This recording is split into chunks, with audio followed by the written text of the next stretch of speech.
Na vida é fundamental que saibamos resolver problemas. Vamos praticar isto através de uma bancada de laboratório e através da disciplina Fenômeno de Transporte ou Mecânica dos Fluidos. Desejamos determinar a pressão P1 nesta seção e comprovar que esta pressão é maior do que a pressão que temos em 3, já que em um trecho de uma instalação sem bomba o fluido sempre escoa da maior pressão para a menor pressão. Outra coisa que deve ficar bastante claro nessa apresentação é que, diante de um problema, nós temos duas posturas.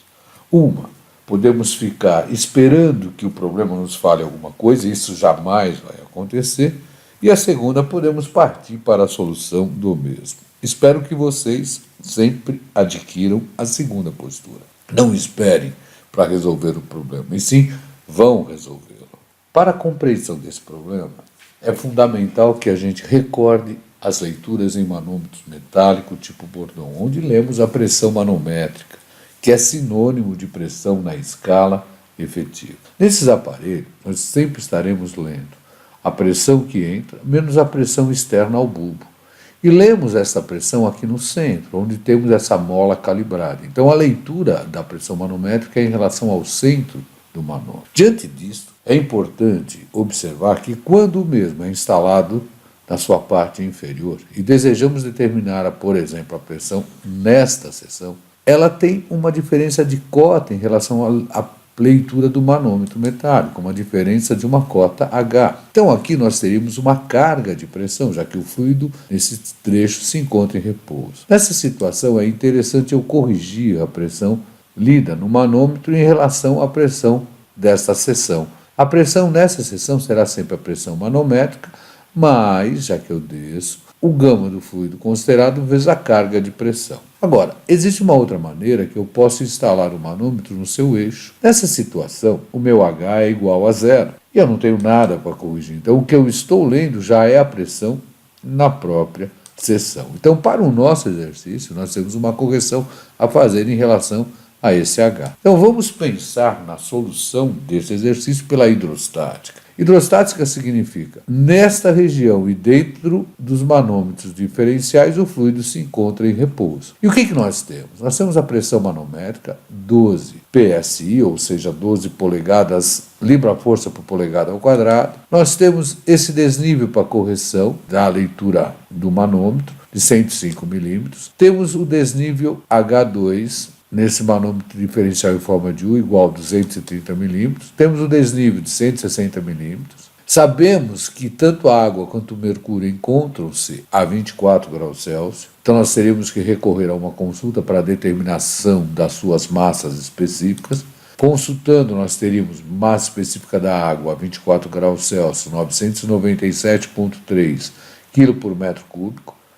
Massa específica do mercúrio, 13.536 kg por metro cúbico. Sabemos ainda também que 101.235 Pascal corresponde a 14,7 PSI, uma relação que eu tenho.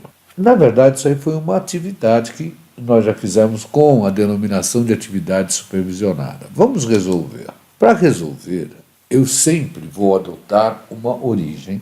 No nosso caso, eu estaria adotando essa origem no centro do manômetro. E aí eu me pergunto, qual a pressão que existe lá? Eu sei que é a pressão manométrica. Eu marco a pressão lida. A partir daí, eu vou lembrar que eu vou descer, andar na horizontal e subir até chegar no outro ponto que eu não adotei como referência. Ora, eu vou fazer a equação manométrica do ponto M ao ponto 1, já que eu conheço a pressão no ponto M e eu não conheço a pressão no ponto 1, que é a minha pergunta. Então eu teria essa situação, sair de M, marquei PM, vou descer H, gama da água, quando eu desço eu somo, então está lá, ó, gama da água vezes H, vou descer essa cota, mas eu vou também subir a mesma cota do mesmo fluido, que no caso é a água.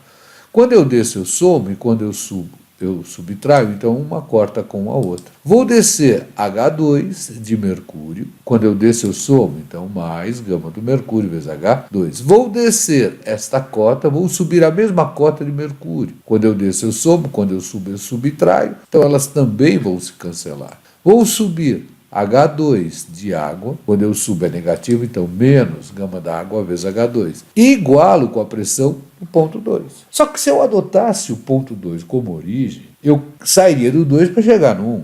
E eu me perguntaria qual a pressão que age no ponto 2. Ora, a pressão que age no ponto 2 é toda essa expressão que nós acabamos de escrever. Então, portanto, continuamos a partir dela. Desceríamos essa cota de água e subiríamos a mesma cota de água. Quando eu desço, eu somo, quando eu subo, eu subtraio, então elas também se cancelam. Então, estaria descendo H1, gama do mercúrio, quando eu desço, eu somo, então mais gama do mercúrio vezes H1. Essa outra cota eu desço, essa mesma cota eu subo, elas se cortam, se anulam, porque quando eu desço eu somo e quando eu subo eu subtraio, e ambas são de mercúrio. Vou subir H1 de água, então quando eu subo é negativo, menos gama da água vezes H1 e vou chegar em 1, vou igualar a P1. Agora, é fundamental que eu lembre que para resolver essa equação, todas as grandezas devem estar no mesmo sistema de unidade, ou seja, a equação tem que ser considerada homogênea. Para isso, a primeira coisa que nós vamos transformar é de PSI para Pascal. Então eu tenho aqui a transformação. Eu sei que 101, 235 Pascal é igual a 14,7 PSI, então, portanto, 1 PSI seria 101, 237, 14,7 Pascal. Então basta retirar o Pascal e multiplicar o nosso valor lido por essa expressão. E a partir daí eu vou lembrar na homogeneidade da minha equação. Então eu teria a pressão manométrica 12 vezes 101, 235 sobre 14,7 Pascal, o Hzão passando para metro 0,105, o H2 0,23 metro, o H1 0,16 metro, o gama da água, lembrando que o peso específico é massa específica vezes aceleração da gravidade, basta eu pegar a massa específica que eu tinha e multiplicar pela aceleração da gravidade, 9,8. Então aqui eu tenho esse produto para achar o peso específico da água, esse produto para achar o peso específico do mercúrio. Todos estão no sistema internacional, então basta substituir os valores. Esta conta nos dá 82.640,82, 9.773,54 é esse produto, 132.652,8 é este produto. A partir daí, a minha única incógnita é a pressão na seção 1. Vou tirar que a pressão na seção 1 vai ser aproximadamente 131.590 Pascal, ou seja, Newton por metro quadrado. Pessoal, isso foi a solução pela hidrostática. Agora nós vamos pegar o mesmo problema e vamos tentar resolvê-lo pela hidrodinâmica. Então nós temos o mesmo problema e estamos resolvendo pela hidrodinâmica. Então nós temos PM, temos o H, temos o H2, o H1, sabemos as propriedades da água e do mercúrio, sabemos a relação de PSI para Pascal. Só que agora nós vamos resolver o problema pela equação da energia. E quando eu penso na equação da energia, a primeira coisa que eu preciso ter em mente é que eu preciso conhecer a vazão de escoamento. E como é que eu vou determinar a vazão de escoamento? Ora, a água que passou pelaquela seção vai cair dentro de um reservatório. Eu vou cronometrar o tempo para que a água suba um ΔH. E aí eu vou lembrar da determinação da vazão de forma direta. A vazão é volume sobre o tempo, ou seja, é o ΔH vezes a área do tanque dividido pelo ΔT. Lembrando que a área do tanque é L1 vezes L1 vezes L2. Então aqui nós temos o Klaus medindo L1 e L2 e determinando o tempo para achar a vazão. Ora, isso pode ser visto no YouTube nesse endereço aqui. É só clicar e assistir a coleta de dados. Lá vocês também vão estar em contato com uma bancada de laboratório. Interessante até para ver, já que a mesma caracteriza uma instalação de recalque, eu vou estar definindo uma instalação de recalque, que é aquela que leva um fluido de uma cota inferior para uma cota superior. Nesse caso, o meu L1 é 74 centímetros, o L2 é 73,6 centímetros, o meu ΔH é 100 milímetros e o ΔT é 19,69 segundos. Dessa maneira, com todos os dados que nós temos, nós vamos escrever a equação da energia de 1 a 3. Lembrando que a equação da energia é sempre a carga inicial, mais a carga da máquina, igual a carga final, mais as perdas. Ora, se eu estou indo de 1 para 3, a minha carga inicial é o H1. Quando eu vou de 1 para 3, eu não passo por nenhuma máquina, então eu não tenho H de máquina. Meu H final é o H3 e a minha perda de carga é de 1 a 3. Sempre a carga total em uma seção seria a carga potencial de posição, mais a carga de pressão, mais a carga cinética. Eu poderia até pensar em carga termodinâmica. Só que a carga termodinâmica só muda com a mudança de temperatura. Como o escoamento é isotérmico, eu sei que a carga termodinâmica na seção 1 e na seção 3 são iguais e automaticamente elas vão desaparecer.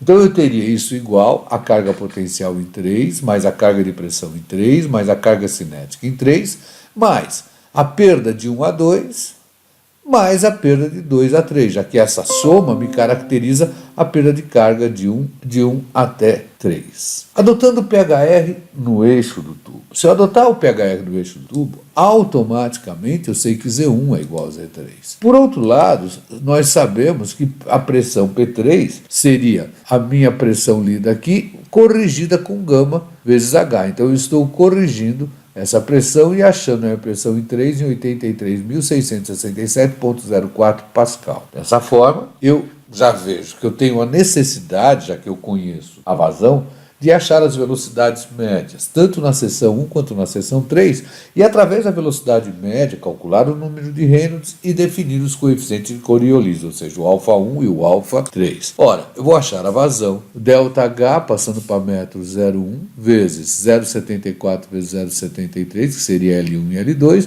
dividido pelo tempo. Vou achar uma vazão de 0,00277 metros cúbicos por segundo, ou seja, 2,77 litros por segundo. Aí nós vamos achar as velocidades médias do escoamento. Desta forma, eu tenho que lembrar que eu estou trabalhando com aço 40. Esse aço 40 eu tenho um diâmetro nominal de 1,5 polegada e de 1 polegada. Eu não faço cálculo nenhum com diâmetro nominal. Eu uso diâmetro nominal para compras. Agora, os cálculos devem ser feitos pelo diâmetro interno. Para isso, eu tenho que consultar a norma de aço, que no caso é a ANSEM B3610. Então, eu tenho lá a tubulação de 1,5, a tubulação de 1,5. Então, a norma de aço está aqui. Eu tenho uma coluna onde eu tenho diâmetro nominal em polegada, diâmetro externo em milímetro, designação de espessura, espessura de paredes, diâmetro interno e área de seção livre. Então, nesse caso, nós sempre estaremos pegando o diâmetro interno e a área de seção livre. Então, no nosso caso, quando eu pensei em um diâmetro nominal de 1 polegada, com uma espessura 40, o seu diâmetro interno seria 26,6 milímetros e a sua área de seção livre seria 5,57 centímetros quadrados. Já o diâmetro nominal de 1 polegada e meia, com espessura 40,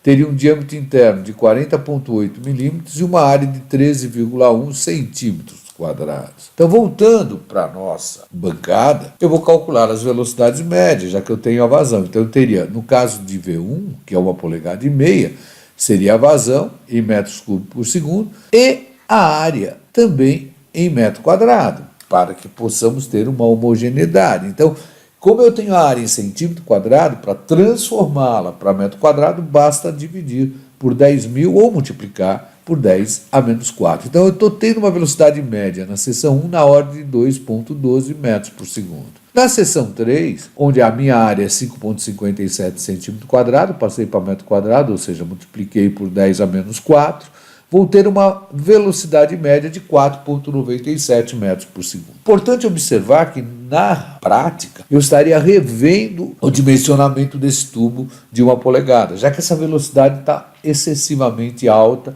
para uma instalação comum de bombeamento usando a água. Portanto, por que eu vou considerar isso desse exercício? Porque eu estou no laboratório. No laboratório eu quero visualizar as perdas. Então eu acabo exagerando um pouco nos valores. A partir daí vamos tentar definir os alfas. Para tanto, eu vou calcular o Reynolds na seção 1. Calculo o Reynolds na seção 1. Eu tenho velocidade média, diâmetro, dividido pela viscosidade cinemática. A viscosidade cinemática da água a 24 graus Celsius, 0,913, 10 a menos 6 metros quadrados por segundo. Eu vou tirar um número de Reynolds, 94.738,23. Ora, eu sei que isso é turbulento. Eu sei também que o Reynolds na seção 3 é maior do que o Reynolds na seção 1, porque a velocidade média é maior. Daí eu posso afirmar que tanto o α1 quanto o α3 são praticamente 1.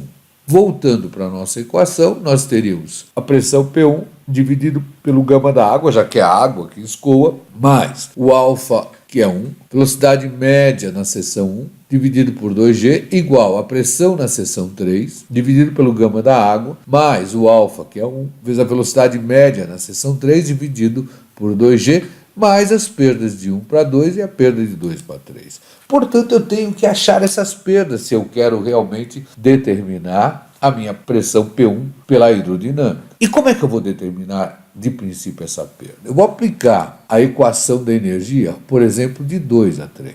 Então eu ficaria com a carga total em 2 igual a carga total em 3 mais a perda de carga de 2 para 3. Lembre, carga total definido pela carga potencial de posição, carga de pressão, carga cinética. Carga potencial de posição, carga de pressão e carga cinética. Eu sei que a minha seções tenha a mesma cota. Então, Z1 corta com Z3. Por outro lado, com uma área constante, eu sei que a velocidade em 2 e em 3 são iguais. Se as velocidades são iguais, os reinos são iguais e os alfas são iguais. Portanto, as cargas cinéticas também vão desaparecer. E eu vou tirar que a perda de carga de 2 para 3 é simplesmente a diferença de pressão P2 menos P3 sobre gama. E essa diferença de pressão eu determino no manômetro diferencial em forma de U, como nós vimos. Eu tenho pela equação manométrica que P2 menos P3 seria o desnível, vezes o gama do mercúrio menos o gama da água, que é o gama do fluido que está escoando. Jogando isso na nossa equação, já que conhecemos o desnível, o gama do mercúrio e o gama da água,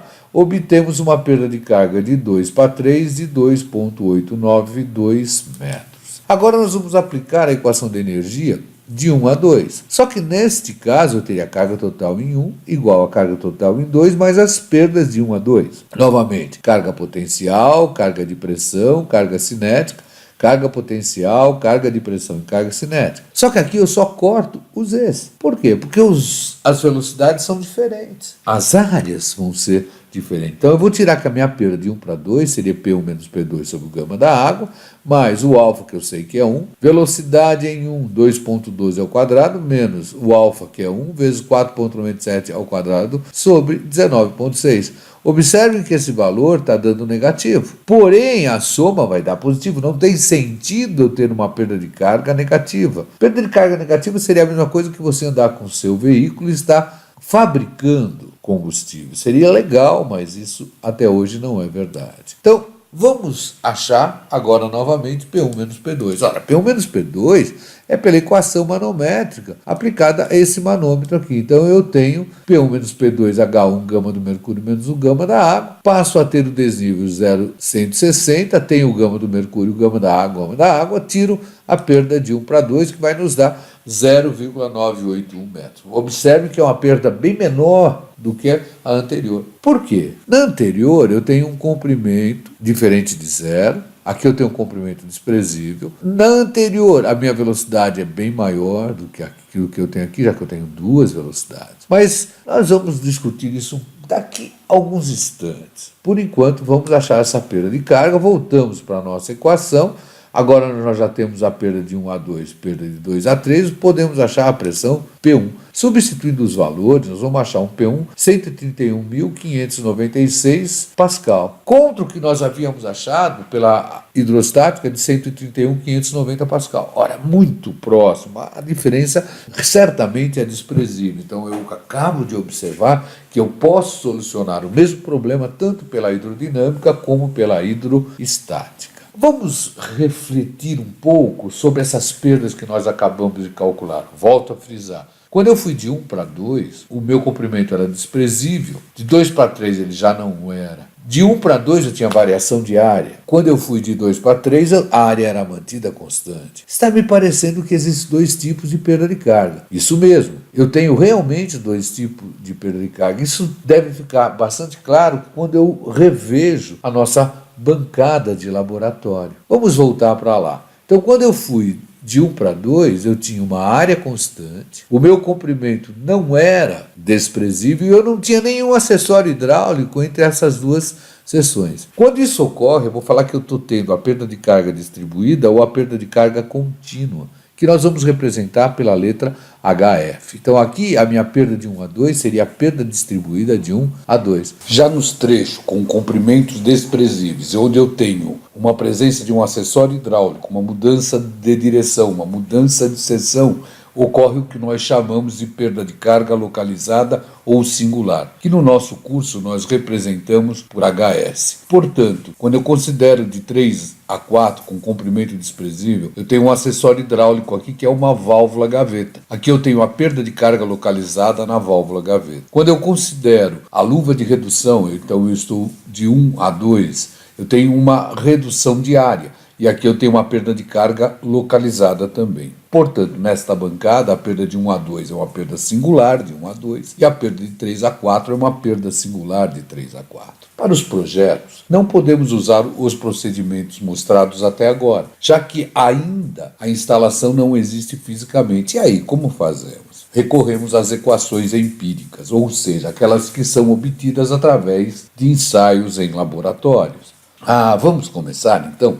Sim, iniciamos com a perda de carga distribuída, o nosso HF. Lembre, eu não posso ter acessório entre as seções consideradas para o seu estudo, a área tem que ser mantida constante e o comprimento tem que ser diferente de zero. Esta perda ocorre devido à viscosidade do fluido e às rugosidades internas das paredes. Isso mesmo, e não podemos esquecer que estas aumentam com o decorrer do tempo e acabam diminuindo a vazão do escoamento. Veja só, aqui são 2 exemplos, 2 fotos reais do que eu posso ver internamente aos tubos. Deem uma olhada o quanto aumentou a nossa rugosidade. E o que isso vai acarretar mesmo? Isso vai me acarretar uma diminuição da vazão. Observe essa tabela que eu retirei do livro do professor Azevedo Neto, chamado Manual de Hidráulica. Pensem aqui num tubo, por exemplo, de 4 polegadas. Eu estou com tubos novos, 100% da vazão. Passou 10 anos, ela já cai para 81%. Passou 20 anos, ela caiu para 68% e assim por diante. Essa tabela nos mostra como eu tenho uma redução da vazão com o decorrer do tempo, ou seja, com o aumento das incrustações. E no tubo liso, não ocorre a perda de carga distribuída?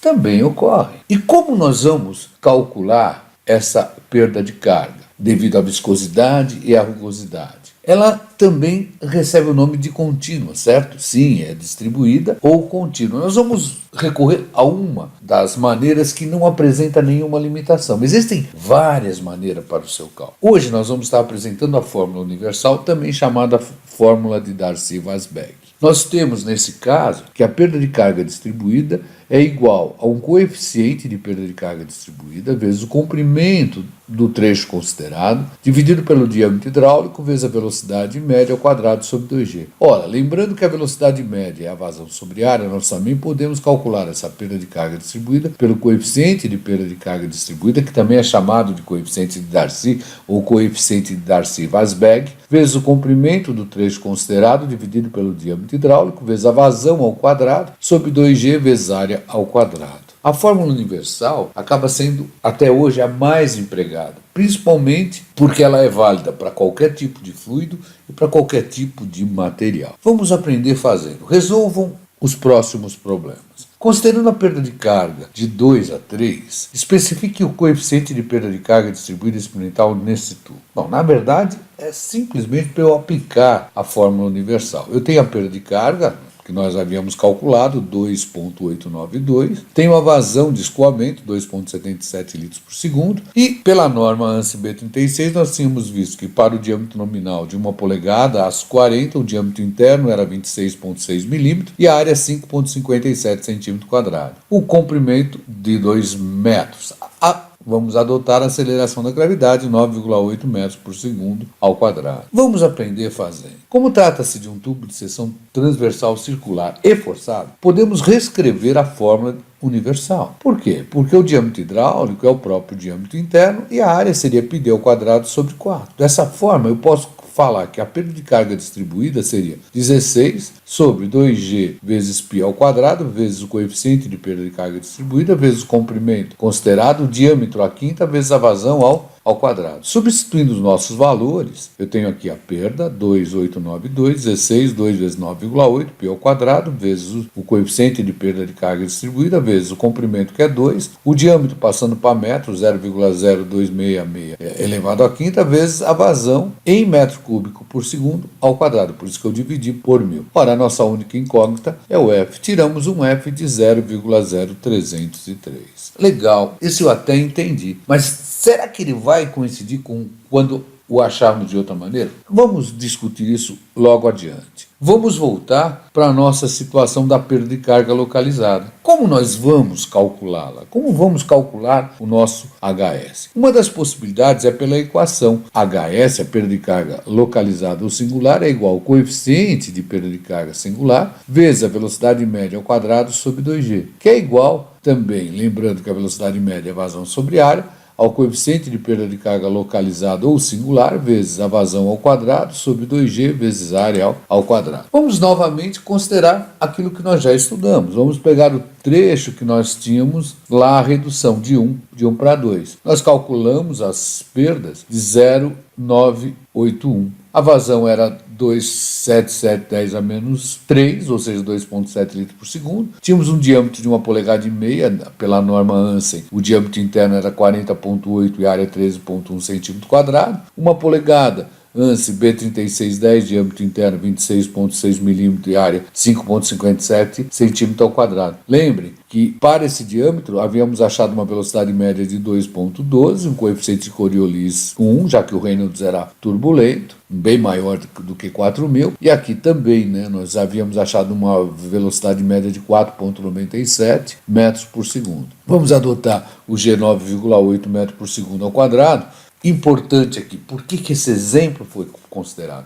Toda vez que eu for calcular a perda de carga localizada e eu tenho 2 diâmetros, é mais comum se trabalhar, até por questão de segurança, com um diâmetro menor, ou seja, com a velocidade média maior. A partir daí, nós vamos ter que o nosso HS é 0,891 igual a KS vezes 4,97 ao quadrado sobre 19,6. Uma única incógnita, tiramos o nosso KS 0,71. E dessa maneira que determinamos as perdas de cargas em laboratório, e também determinamos os seus coeficientes, seja o coeficiente de perda de carga distribuída, seja o coeficiente de perda de carga localizada. É também através dessas experiências que as fórmulas empíricas são criadas. Mais adiante nós vamos estar estudando outras fórmulas empíricas com as suas limitações. E no caso de projeto, nós não vamos poder executar dessa maneira, porque novamente nós não vamos ter a nossa instalação física. E como nós vamos determinar os coeficientes? Como vamos determinar, por exemplo, vamos iniciar com o coeficiente de perda de carga distribuída. Bom, existem novamente várias maneiras para fazer esse cálculo, mas eu vou recomendar aquela que foi desenvolvida por nós mesmos e está disponível na web. Para isso, vocês entram na minha página www.escoladavida.com.br/hidráulica _1/consulta.html. Lá, por exemplo, vocês vão clicar na determinação do F por Haaland, que é uma fórmula empírica, Swamchen é outra fórmula empírica, Churchill, outra fórmula empírica, e a planilha onde eu desenvolvi o atingir método, determino o F da mesma forma que eu faria no diagrama de House ou no diagrama de Moody. Então, como que eu trabalho com essa fórmula? Vamos verificar isso. Importante só que vocês saibam que, de princípio, a planilha foi construída, no caso da leitura direta, para água até 40 graus. Se eu quiser valores superiores ou para outros fluidos, eu vou ter que digitar alguns deles. Então, nós iniciamos sempre colocando a temperatura da água e a partir daí nós lemos a viscosidade dinâmica, a massa específica e a viscosidade cinemática. Então, primeiro, sempre entramos com a temperatura da água. 2, em seguida, nós vamos digitar o diâmetro em milímetro e área em centímetro quadrado. Diâmetro em milímetro e área em centímetro quadrado. Posteriormente, nós vamos colocar a rugosidade equivalente, que seria a rugosidade que existe em cada material, considerada como uma distribuição uniforme, que é tabelado para tubulações novas. Eu coloco essa rugosidade em metro. Depois,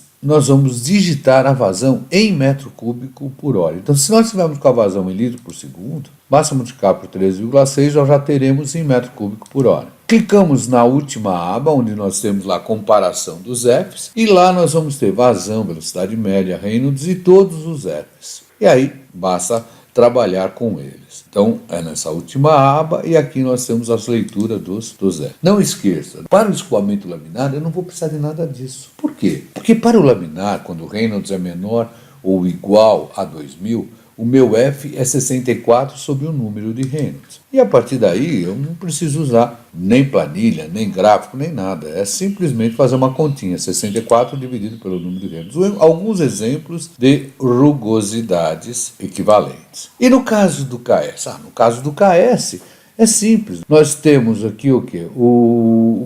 Os valores também tabelados. Em função da singularidade, nós temos os valores tabelados do KS.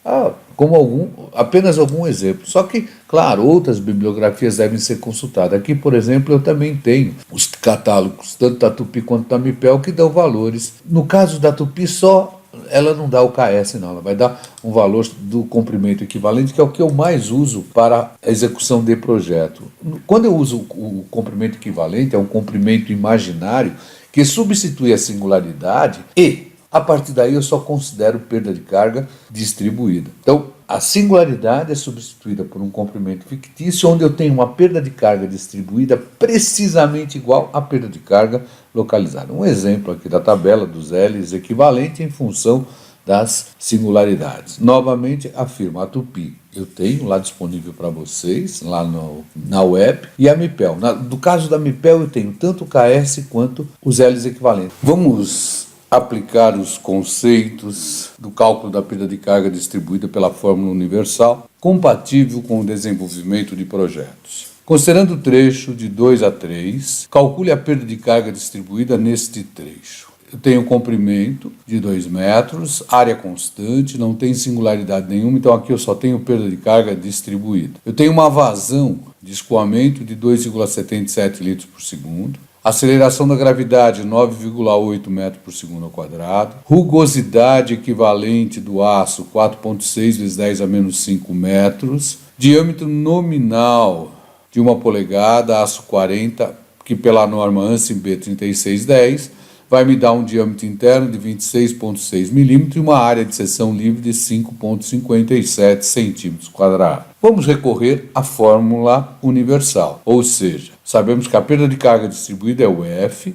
comprimento do trecho, diâmetro hidráulico, vezes a velocidade média ao quadrado sobre 2G. Ou, perda de carga distribuída é o coeficiente de perda de carga distribuída, o F, vezes o comprimento L, diâmetro hidráulico, vezes a vazão ao quadrado, 2G, área ao quadrado. Como trata-se de um conduto de seção circular e forçado, nós podemos rearranjar essa fórmula universal, que vai nos dar perda de carga distribuída igual 16 sobre 2G vezes π ao quadrado, vezes F, L, diâmetro interno à quinta, vezes a vazão ao quadrado. Então, para o nosso caso, nós teríamos 16 sobre 19,6 vezes π ao quadrado, vezes F, vezes 2, já que o comprimento no trecho é 2 metros, o diâmetro 0,0266, passando para metro à quinta, vezes a vazão também em metro cúbico por segundo, então 0,00277 ao quadrado. Então, para que possamos determinar a perda de carga, vamos ter que determinar o coeficiente de perda de carga distribuída. Vamos acompanhar isso passo a passo para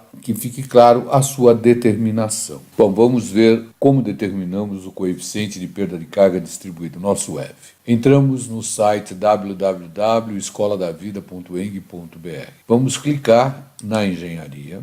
Entrando nesta página, na engenharia, vamos clicar em hidráulica 1. Na engenharia civil. Aqui vamos clicar em consultas e aqui vamos clicar na determinação do F por Haaland, Swemgen, Churchill e planilha. Isso vai nos abrir o Excel. Vamos habilitar a edição e vamos iniciar. Começamos colocando a temperatura da água, no nosso caso 24 graus. E observem que já vai mudar todas as propriedades da água. Entramos em seguida com o diâmetro interno em milímetro, no nosso caso 1 polegada, às 40, 26,6. Em seguida vamos entrar com a área em centímetro quadrado, 5,57. Depois com a rugosidade equivalente, no caso do aço 4,6, 10 a menos 5, então 4,6 0,6 e a menos 5. Temos a nossa vazão, que no caso era 2,77 litros por segundo. Para passarmos de litro por segundo para metro cúbico por hora, multiplicamos essa vazão por 3,6. Então vamos aqui, igual, selecionamos a célula do 2,7 vezes 3,6. Entramos com todos os dados. Volto a falar: temperatura, diâmetro interno em milímetros, área em centímetro quadrado, rugosidade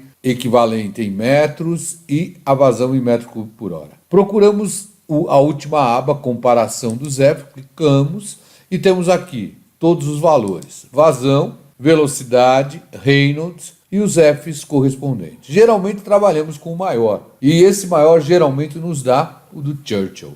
Então vamos adotar o F 0,0241. Esse é o F que usaremos para continuar a solução do exercício. Com o coeficiente de perda de carga distribuída calculado, podemos concluir o exercício, ou seja, vamos calcular a perda de carga no trecho solicitado. Obtivemos um F igual a 0,0241. Colocando na expressão da fórmula universal, não temos mais nenhuma incógnita, podemos calcular a perda de carga igual a aproximadamente 2,298 metros.